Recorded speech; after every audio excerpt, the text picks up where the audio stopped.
Friends, कैसे हैं आप सब। उम्मीद करती हूँ सब ठीक ठाक होंगे इंशाल्लाह और मैं भी ठीक हूँ अल्हम्दुलिल्लाह। तो आज मैं जो मेरी रेसिपी है वो है बिल्कुल ओरिजिनल देसी टाइप की कड़ी पकौड़ा और बिल्कुल ढाबा स्टाइल की जो होती है वैसे ही बनाऊंगी। तो उसके लिए मैं ले रही हूँ यहाँ पे मैं ले रही हूँ दही के बजाय बटर मिल्क, क्योंकि इसमें खटास होती है। तो दही जैसे सबको पता है कि दही थोड़ा खट्टा होना चाहिए खड़ी के लिए, लेकिन मेरे पास जो है दही वो खट्टा नहीं है, इसलिए ये मैं दो यानी तकरीबन 1 kg के बराबर है ये बटर मिल्क। और आप दही भी यूज़ कर सकते हैं। ये है 3 टेबल स्पून बेसन है। और यहाँ पे ये है 2 टमाटर जिनको मैंने ग्राइंड किया हुआ है। यहाँ पे जो हमें चाहिए होगा लहसुन है और अदरक, लेकिन मैं अदरक नहीं डाल रही क्योंकि मुझे अदरक पसंद नहीं है। ज़ीरा और तेज़ पत्ता ये पहले जाएंगे पतीले में, और उसके बाद जो मसाले हमें चाहिए होंगे उसमें है 1 चम्मच कोरिएंडर पाउडर है, 1/2 चम्मच जो चाय का चम्मच होता है वो है हल्दी, रेड चिली पाउडर भी 1 चाय का चम्मच है, 1 चाय का चम्मच नमक है, और तकरीबन हाफ चम्मच के बराबर कसूरी मेथी है। तो अभी डालती हूँ मैं ऑयल।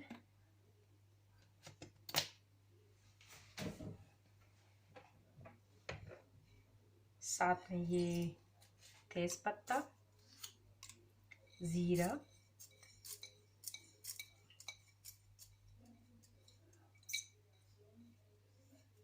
ये थोड़ा सा गर्म हो जाए तो बस फिर उसके बाद मैं लहसुन डालूंगी।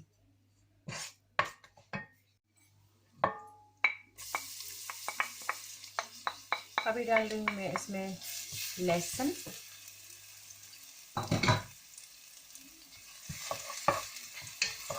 इसका कलर थोड़ा चेंज हो जाए तो फिर मैं डालूंगी मसाले।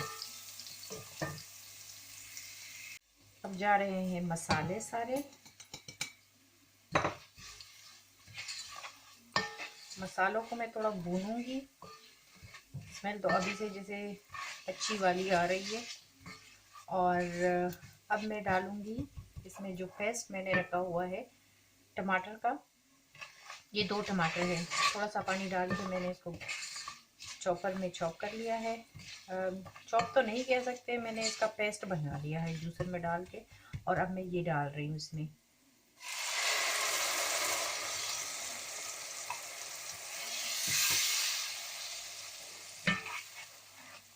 ये देखिए, मैं इसको तब तक पकाऊंगी और भूनती रहूंगी जब तक ये टमाटर का जो पानी है ये खुश्क हो जाए और जो इसका तेल है वो अलग हो जाए। ये बटर मिल्क डाल रही हूँ जूसर में, दोनों ही डालूंगी। और साथ में ही ये जो रखा हुआ है बेसन वो साथ में डालूंगी और थोड़ा सा इसको चला लेंगे। अभी मैं दिखा रही हूँ आपको, ये देखिए मसाला मैंने अच्छे से भून लिया है। इसका जो ऑयल है वो बिल्कुल अलग हो गया है। और अब मैं डालूंगी जो मैंने मिक्सचर कह दे उसको या जो भी है बटर मिल्क का, वो मैं डालूंगी इसमें।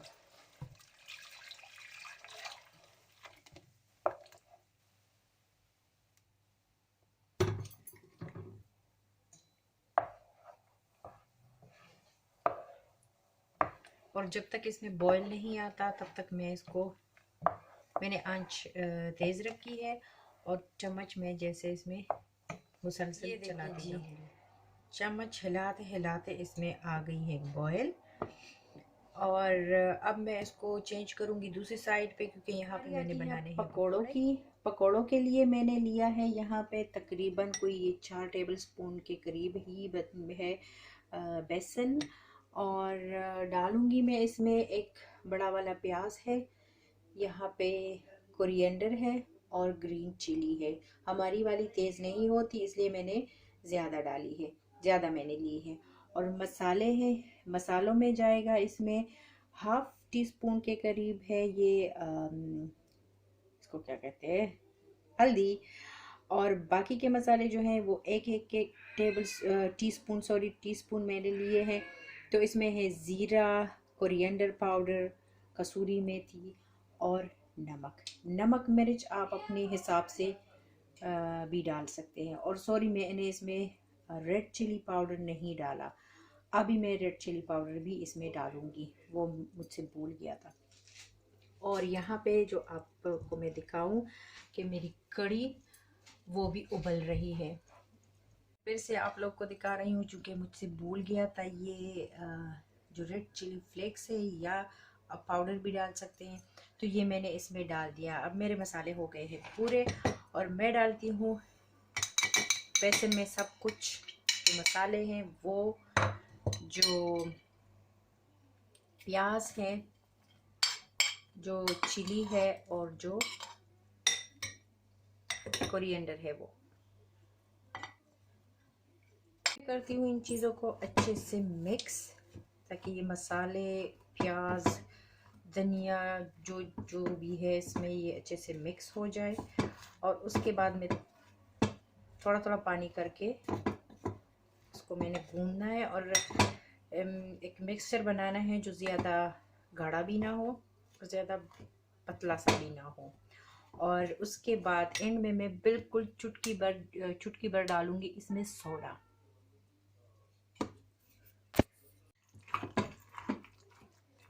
तो मिक्सचर हमारा हो गया है रेडी। ये देखिए, ये आपको नज़र आ रहा है कि ये ना तो इतना गाढ़ा है और ना ही बहुत ज़्यादा पतला है। अब जाएगा इसमें, जैसे मैंने बताया कि एंड में मैं थोड़ा सा बिल्कुल ही, ये देखिए, सोडा डालूंगी, ताकि जो हमारे पकोड़े हैं वो सॉफ्ट से बने।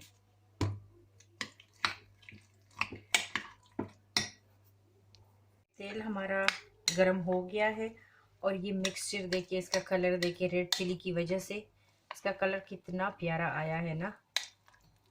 वैसे ये रेड चिली फ्लेक्स जो है, मैंने मिक्स किया है रेड चिली पाउडर और रेड चिली फ्लेक्स। ये जो फ्लेक्स है, ये ये हैं टर्किश वाले, तो ये तेज़ नहीं होते, इसलिए मैं ज़्यादा लेती हूँ, और कलर भी इसे काफ़ी अच्छा आता है। और क्योंकि हमारे घर में ज़्यादा चिली नहीं खाई जाती, पसंद नहीं करते, तो बस इसलिए मैं हाथ रोक के ही डालती हूँ। पकौड़े अब मैं बना रही हूँ, इतने मोटे भी नहीं बना रही और इतने छोटे छोटे भी नहीं बना रही। पकौड़ों को मैं अच्छे से फ्राई करूँगी, ताकि ये फिर कढ़ी में जाके टूटे ना।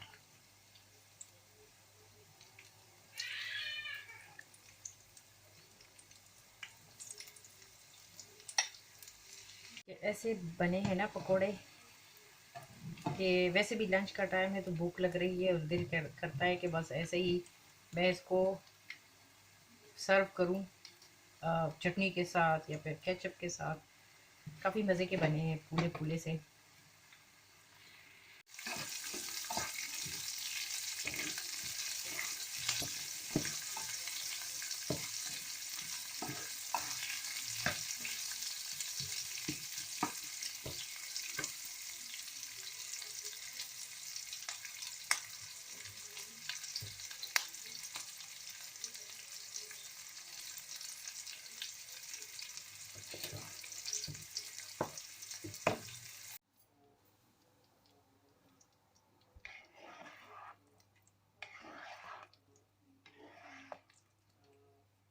ये देखिए जी, मेरी कड़ी पकोड़ा बिल्कुल रेडी है, ढाबा स्टाइल, देसी स्टाइल का।